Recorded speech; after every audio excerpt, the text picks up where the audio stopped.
Don't embrace the things that draw you away from your life in and faith in Jesus. Don't pursue those things. We can't let culture dictate our value systems, but rather choose to stand. Turn to verse 8. Look at verse 8 with me. See how Daniel models this for us. But Daniel was determined not to defile himself by eating the food and wine given to them by the king. Daniel was determined not to defile himself. Hold on a second.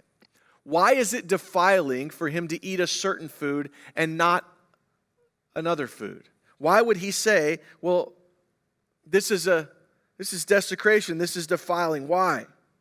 Why are me and my friends refusing the king's food? No, they're not doing this out of rebellion. They're doing it out of their devotion to God. If you go back and look at the culture that they were raised in and the responsibility they had as the people of God, this king is asking them to go against the Mosaic law and worship him rather than their God, even in terms of their dietary restrictions. And Daniel says, I'm not doing it. Warren Wiersbe says, the Babylonians were great builders, calculators, military strategists, but their religion was steeped in superstition and myth.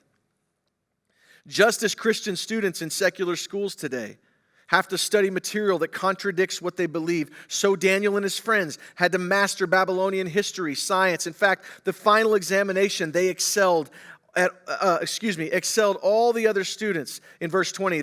Later, God gave them opportunities to show that their levels of Jewish faith was superior even to the faith of their captives. But, he says this, when their course of training required them to disobey the holy law, they had to draw the line. So Daniel says, I am not going to defile myself no matter what the king wants, no matter who is figuratively in charge. I have made up my mind. He resisted the Babylonian mindset. How many of you have heard of the Daniel fast? You ever heard of it?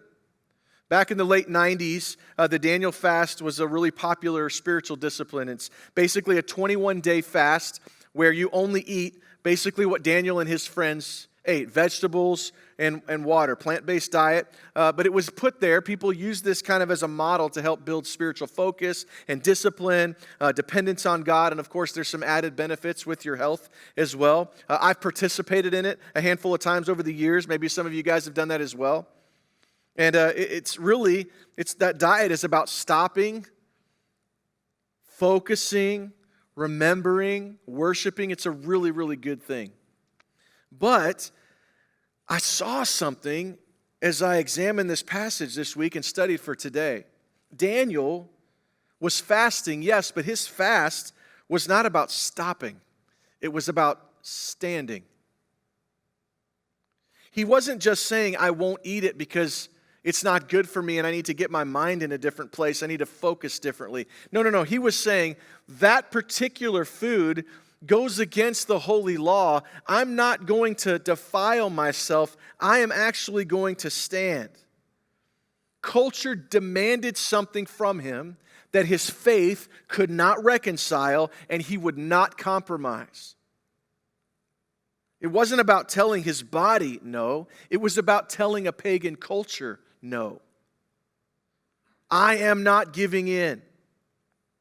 He knew it could cost him, but he left that in the hands of God.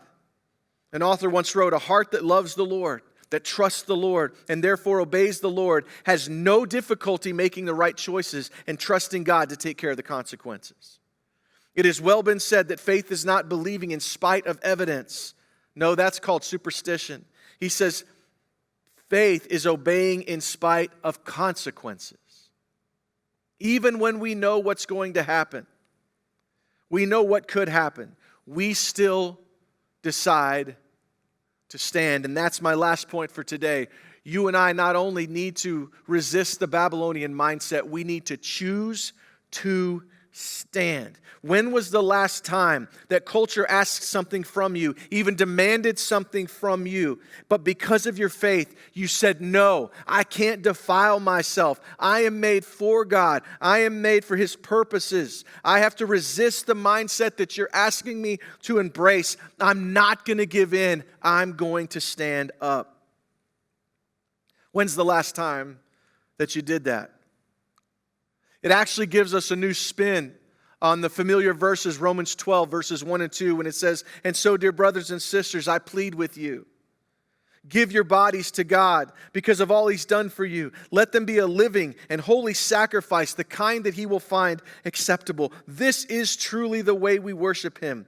And then he says it, don't copy the behavior and customs of this world, of your culture, but let God transform you into a new person by changing the way that you think.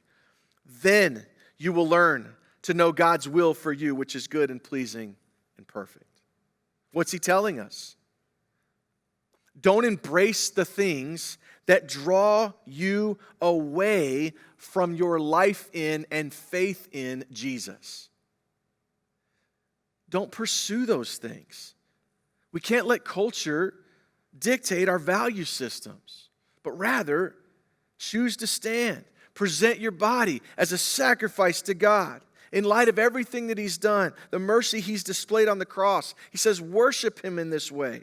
This is pleasing God. And Daniel knew it. This is Daniel's story. And it can be your story too. But you've got to make the decision.